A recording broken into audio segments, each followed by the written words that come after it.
Well, thank you, everybody. I'm Don Niesick with Invenergy. We're a wind development company. Before I start in, I'll give you a little background on what I would like to cover today.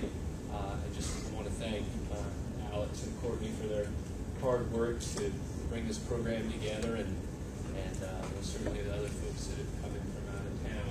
We're very appreciative to have this opportunity to talk about wind power here in Virginia and in the United States. So I really do appreciate the hard work and efforts that y'all have put in. I'll tell you just a little bit to begin about what I hope to cover, and then we really want to leave a good amount of time for a give and take between the panel and the people in the audience. So we really like to leave some time there. So hopefully you've generated a question or two, maybe jotted it down to yourself, and we'd like to encourage you to continue to do that during my presentation, so that when we're finished, we'd like to take those questions and have a little back and forth discussion amongst the panel. I think that would be very helpful and help you would agree. So what I'm going to do today is not necessarily give you a typical developer's presentation. We have covered some various aspects of what I might say would be a developer's presentation. I certainly really appreciate Carol and John's presentations, and I really did like how John kind of broke down some aspects of what it takes to measure the wind and how important that is. I think that was very good. What I'm going to do instead today is just a little brief background on Invenergy, and then I'm going to give you a snapshot of a project, a wind-based project that is in Roanoke County that's close to where we are today. Again, that'll be kind of a brief snapshot. Then I'm going to move on to commenting a little bit about the Renewable Portfolio Standard, to which Bruce really introduced, I think, quite effectively. I have a couple other thoughts and comparisons with another state to make there. And after that, I'm going to transition towards a little discussion about outreach work, because here in Virginia, as you've heard, you need to get a local permit, and in order to apply for the state permit at the PBR, you have to be able to prove that you have a local permit.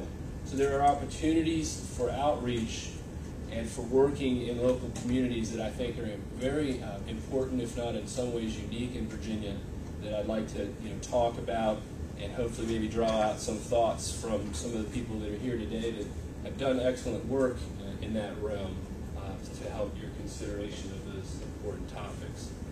So with that, that's kind of the outline. Let me move on briefly to some background on Invenergy, the company that I work for. We're a US-based company, and we're based in Chicago. Our business model includes, as you see, development, construction management, financing, operation and maintenance, and long-term ownership. We like this model for a number of reasons. I think the thing that I'd like you to draw from it is we're involved at a very early stage with project, and it is our anticipation that we work all the way through the development process, construct the project, and then hire local people wherever possible to work on that facility, to man it, and to make sure that it runs properly. So it's in our interest, being involved from the very beginning, to reach out to the community, to listen to their needs, to design a project that works for that community, because we anticipate being there for the long run. We're one of the largest independently owned U.S. wind developers. Obviously, you've heard utilities are buying some projects and helping to develop some projects, but we're an independent power producer, not a utility. We tend to use General Electric turbines. We really like their turbines. We feel that they're well made, dependable. We like the arrangements we have with them for maintenance. We feel they perform well and they're efficient. We don't have to use General Electric turbines, but we do certainly kind of look at them, I think, first off as we're considering a project and what turbines we might use. Invenergy also has natural gas facilities. As you see here, we have quite a few megawatts in production there.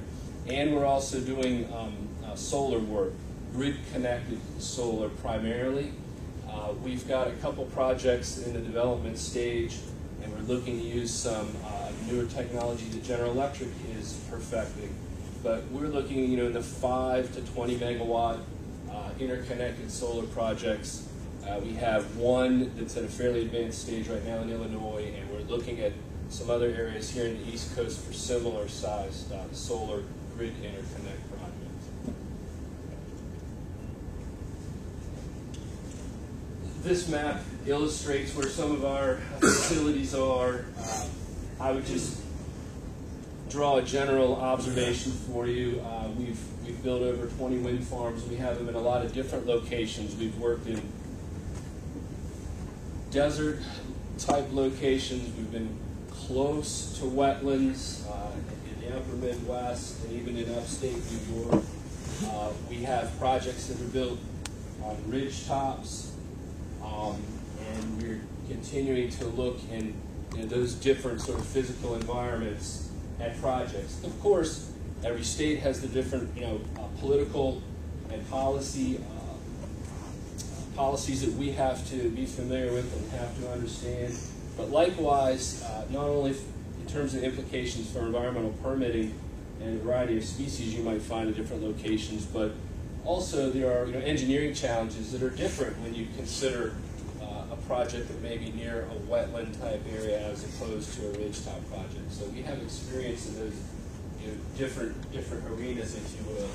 And just to draw your attention, two of the projects that we've built are pretty close to where we are today. In fact, I'm pretty sure that the project here at Beech Ridge, which is Greenbrier County, West Virginia, is the closest operating facility to where we are today. And we've been very fortunate, in fact, as the local government has been considering an ordinance, and we hope considering our project directly soon, that they've been able to go to that facility and see and hear and touch and feel for themselves, which time and time again, I think those in the industry we find out is a very good exercise for people who may have questions about, what is this all about and how do they look and how do they sound. So that's just kind of really a sketch of the areas where we're working, where we actually have operating facilities. Okay. Briefly, I'll talk about the proposed project that we have in Roanoke County and make a few points that I think are important. This map, unfortunately, it doesn't give you context for where you are right now and how this relates.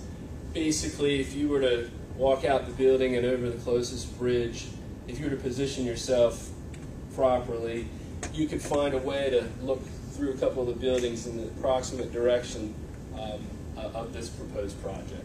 Roanoke is in the valley, and it's surrounded a bowl. It's there's a bowl, and the mountains surround it, and we're on the southern, edge of that valley, and still in the county.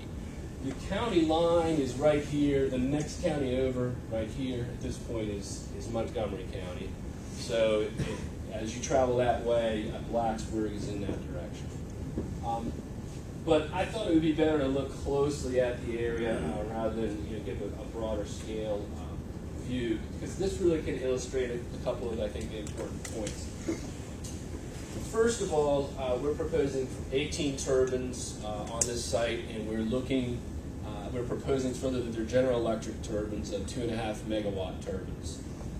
Those are sort of the next generation of turbines. The 1.5 megawatt we used at the facility in West Virginia, the wind profile here and there is very similar. But as we look forward, we see that the turbines at the 2.5 megawatt General Electric turbines should be able to perform quite well with the wind profile that we have here. quick note on wind speeds and power, as John sort of alluded to. I would say I can recall from the point a few years back that we started doing some of the work at JMU on the landscape classification system, and I think to today. And in those few years, I've seen where the acceptable wind profile for utility scale generation seems to continually come down. In other words, lower speed winds are more and more in the game as far as considering where you might develop. Of course, if you can locate directly on a transmission line, that saves costs. You don't have to pay the cost to extend a transmission line. But when you're looking for wind, yes, wind is important. But as the technology improves, as hub heights, as the tower heights are raised, and as the blade lengths are raised, it has the net effect of getting higher, and you get a larger wind-swept area. If you were to think of the entire area that's encompassed by the blades. And as those advancements occur, wind speeds that are a little less than what they were a few years ago start to at least look entertaining enough to maybe be attractive at some point for developers. So there are trends in that direction. Now here in particular, one of the nicest things about this site is there's a 138 kV transmission line that runs right through the middle. And in this particular case, we have already we've looked at the site together with PJM, as you do in the interconnection process, and with Appalachian, and we've determined that we can interconnect on the site. We don't need to extend the transmission line, and for that we're fairly grateful because that keeps the costs low, but also there's a positive environmental aspect to this, in that there's no need to build the power line out, so there's limited impact in terms of habitat fragmentation. Right. Don, how far from the number 2 turbine, which looks to be the furthest out, what's the distance from that to the transmission line? Is that within a mile, or? Oh yeah. Oh yeah. It's